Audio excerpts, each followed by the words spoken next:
Level 1. Boyus. Fighter. The smell hits you first. Bleach. And something underneath it that no amount of bleach ever reaches. 3 years in this penal colony, and you stop noticing it after the first month. Today it hits you because the door opened at the wrong hour and your nervous system knows. Before your brain does. He is not a guard. Large. Not in height, but in occupation. The way he fills the doorway. The way the air rearranges itself around him. Camouflage. Sitting slightly wrong across his shoulders. He pauses 1 full second, not hesitating, taking inventory. His eyes flat and pale, the color of shallow water over concrete. They move across your cell, the bunk, the walls, the floor, you. He decides something about you in 3 seconds. Then he crosses the floor, pulls your chair without asking, sits down with the specific settled comfort of a man who has never once needed permission to sit anywhere. And then, expensive cologne, in a cell that smells of bleach and something alive underneath it. The wrongness of it is physical. While he opens the contract, the smell in the cell does something it hasn't done in 3 years. It pulls you back. Your father's hands on an assembly line. 24 years, building military-grade radio equipment for an army that eventually stopped ordering it. The factory was privatized. The machinery sold. Your father's entire identity dismantled and shipped to another country. He started drinking seriously when you were 11. Not weakness, structural collapse. Your mother cleaned offices for $130 a month. Then the landlord evicted her. 3 months rent up front. 4 days. You and Dimitri robbed a mobile phone store at 11 at night. Dimitri had a folding knife. The plan lasted 90 seconds. The knife went into the store owner's left forearm. 7 years. Dimitri got 9. And now this man is in your cell with his hand resting beside a contract. His name is Yevgeny Prigozhin. 9 years in Soviet prison himself for robbery and fraud. He built a catering empire, fed the Kremlin, held 128 meetings with Putin's chief of staff. The caterer is a Kremlin project wearing a private contractor's face. 6 months on the Ukrainian front. Survive and walk free. Full pardon. Clean record. $2,000 a month. $2,000 a month is 4 times what your mother earned cleaning floors. That is not what closes this. What closes it is the sensation you have not felt in 3 years of being wanted. Of your exact qualities, nerve, willingness, the cold calculation before commitment. Being named as assets rather than read into a conviction record. You pick up the pen, they take you to Molkino, Wagner's private training farm, not the Russian army's, theirs. You wake at 5:30 every morning to cold water and the sound of men who sleep the way soldiers sleep. Lightly, with one part of the brain never fully switching off. The man in the bunk beside yours has a scar across his collarbone from something he hasn't mentioned and you haven't asked about. You learn that culture by the end of day 1. The mornings are weapons. The AK-74M feels different, better balanced, properly maintained. The recoil the first morning unlocks something in your chest. The afternoons are tactics, urban assault, encrypted telegram protocol, call sign assignments.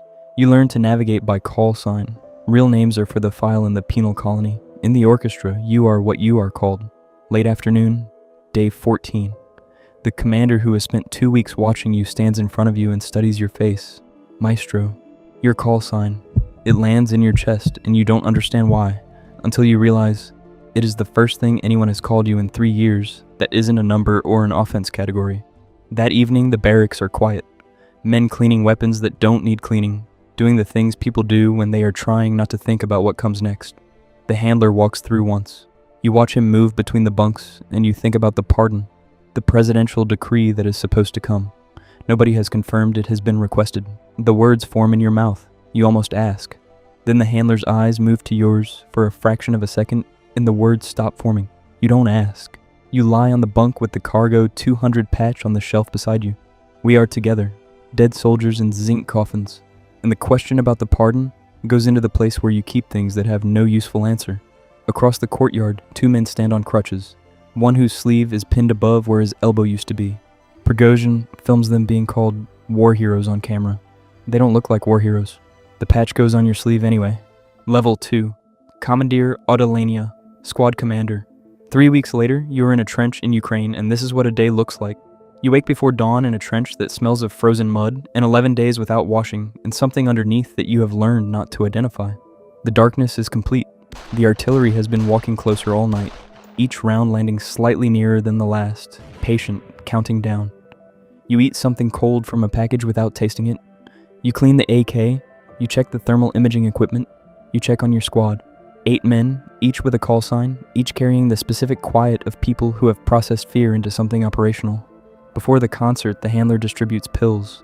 Small, white. Nobody calls them anything. Ukrainian soldiers who faced Wagner assault waves described fighting what felt like zombies. Fighters absorbing bullet wounds and continuing to advance. You don't ask what they are. You take them and feel the edge arrive about 20 minutes later. Not calm exactly, more like the world narrowing to a single relevant frequency. The wounded rule is absolute. Assault infantry does not carry the wounded off the battlefield. Your primary task is to continue the assault. If you are wounded, you roll yourself away and administer your own first aid. No evacuation, no rescue.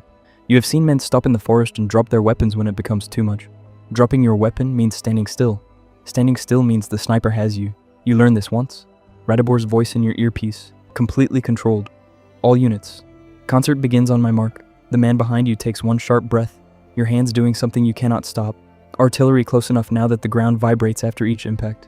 Mark. 40 meters of open ground, your boots on frozen earth. Then from the left flank, from a position that exists on no map, a machine gun opens.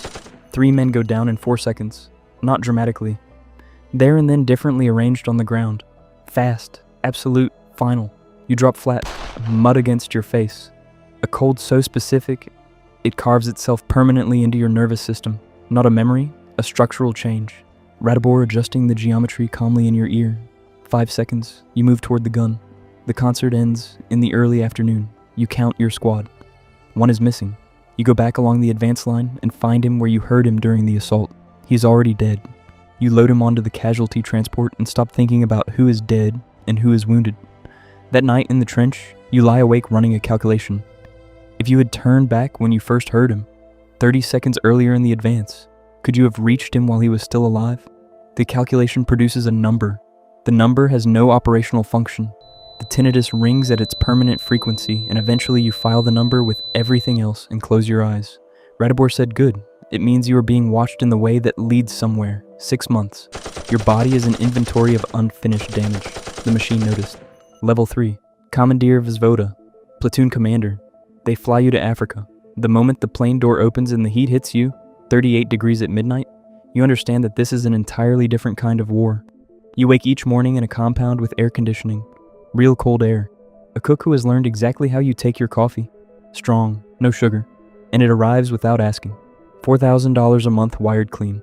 You take your coffee to the terrace and watch the lights of Bangui below you. In the market, you move in a Land Cruiser with the window down. Balaclava always on in public. Protocol absolute. And the crowd parts before you reach it. Not because anyone orders it, because everyone in this city has absorbed the information about what the balaclava means and what has been done in the villages to the north. You feel it move through your chest like a current. You, who robbed a phone store with a folding knife to pay rent. You, whose father fell apart when a factory closed. You, whose best plan got you 7 years. Then one evening, a presidential motorcade arrives at your compound gate. The president of the Central African Republic holds his security briefings here. His detail waits outside. He comes to you. Then the morning, the briefing room changes before a word is spoken. You notice it when you walk in.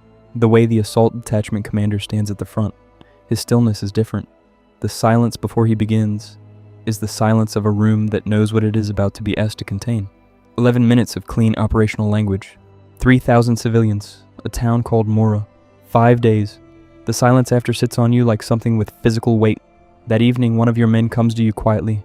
A good fighter. He stands in the doorway of your quarters trembling. Not with fear of dying, but with something older and harder to process.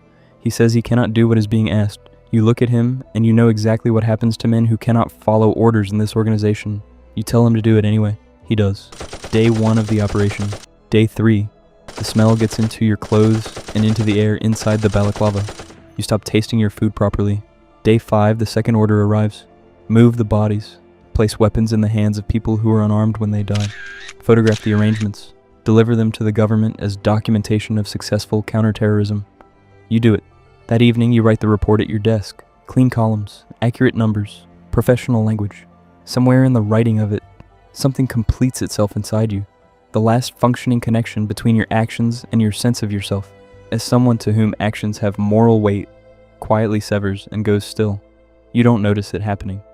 The compound cook calls you for the evening meal. You go. Through the window of the mess, you can see your man sitting alone outside, not eating, looking at nothing. You finish your food. You go back to your desk. The paid Telegram subscription channel posts footage from operations. Wagner fighters butchering bodies on camera. organ removal, brand content. The channel is behind a subscription paywall. There are paying customers. The country inside you, the place where you have been filing the things you don't say since Molkino, is enormous now. And inside the orchestra, the rules that built the country are absolute. You carry 2 phones. You never mix them. Not once. The balaclava goes on before you leave the compound, at the market, at the grocery store, even when the heat is 38 degrees, and you cannot breathe properly inside it. Every communication goes through encrypted telegram channels. You never use your real name, not in conversation, not in writing, not when you are tired and the protocols feel unnecessary. You don't talk to journalists. You don't talk in bars when you have been drinking. These are not guidelines. They are the architecture of survival inside an organization that does not have a complaints procedure. What it has instead is a reputation for a specific and deliberate form of punishment reserved for the highest category of offense. Desertion is an offense. Surrender is worse. His name was Nugent Turjvo. He was a boyes. He played the concert. He surrendered. Appeared on Ukrainian television and said, looking directly into the camera, that he wanted to surrender and did not want to go back. Wagner found him. The sledgehammer is the orchestra's chosen instrument of punishment, connected deliberately by its leadership to Norse mythology, to Thor's Mjolnir, to divine retribution from above. They tied his skull to a concrete block with industrial tape, wide, gray, strong enough to immobilize a head completely.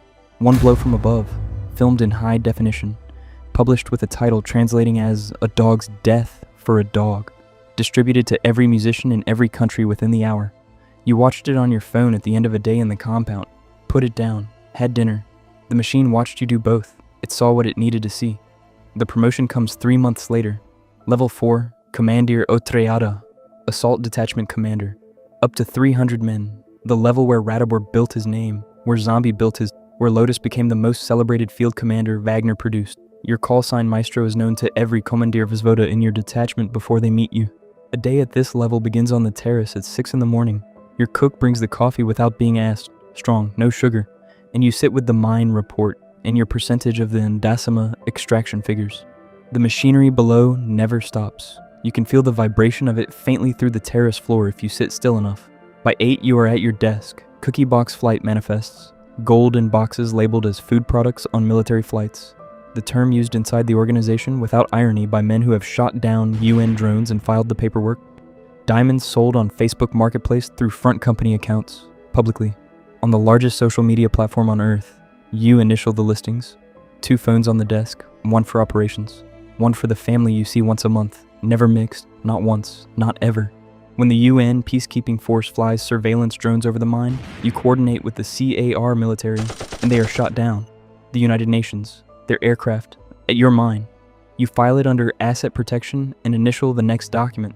No consequence, no investigation, no response with teeth. On Sundays, you drive to see the family. Your youngest daughter is 9 years old.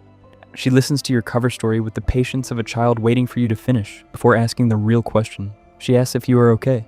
Something moves in the system that has been filing things since Molkino. Small, located, without operational function. You say yes. She believes you. You hold her for a moment longer than usual. You get back in the vehicle. You are on the encrypted operations phone before you reach the main road. Back at the compound, the air conditioning runs, and the terrace is empty in the dark. And somewhere below you, the extraction machinery is still vibrating through the floor. The tinnitus at 3 in the morning. Every morning. Permanent. The shrapnel in your left shoulder in the cold. The hypervigilance that runs automatically. You have not sat with your back to a door since Bakhmut. You have not slept in the same position 2 consecutive nights. These are not symptoms anymore. These are the mechanics of how you exist. Then one morning, Prigozhin's column starts moving north, 1,000 kilometers in a single day. His forces seize a city of 1 million people. He broadcasts live on Telegram as his armored column advances toward Moscow. Military helicopters shot down. Roadblocks on the Moscow ring road. Putin reportedly airborne out of the capital. The man who spent 30 years building an authoritarian system supposed to be impregnable is apparently in the air because a caterer is driving tanks toward his office. And you are in the compound with the air conditioning running and the cook preparing the evening meal. And for 62 hours you do not know whether Maestro is on a protected list or a different kind of list. You keep working. You approve the manifests. You file the reports. Because sitting still with that question is the one thing you cannot do. The deal is struck. The column stops.